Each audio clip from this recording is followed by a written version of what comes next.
Выберите профессию мечты и решить, кем стать в будущем. Умар и Ахмед теперь точно знают, в каком направлении им стоит развиваться. Полезный совет они получили благодаря тестированию в рамках проекта «Билет в будущее». Им предстояло ответить на то, какие цели и ценности они ставят перед собой, указать личные качества.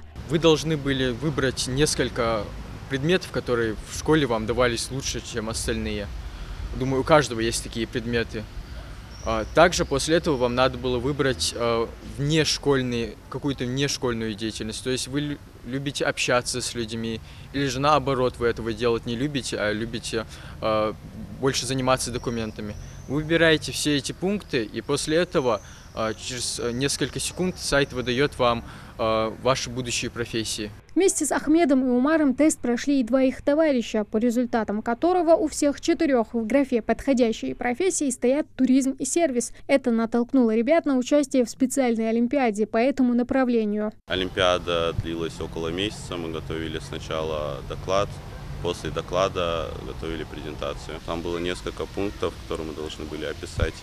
Это о туризме в своей республике, с чего мы начали, почему мы этого хотим, зачем это нужно и так далее.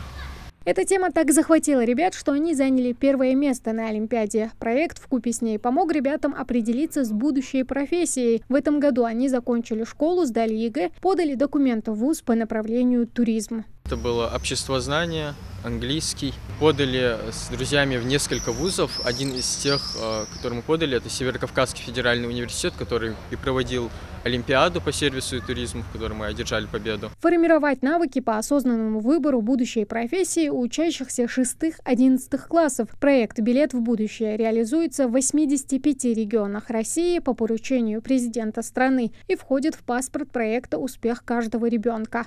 Примут участие более 3000 школьников, они пройдут профессиональные пробы. А также около 60 учителей Ингушетии пройдут обучение и станут педагогами-навигаторами в рамках этого проекта.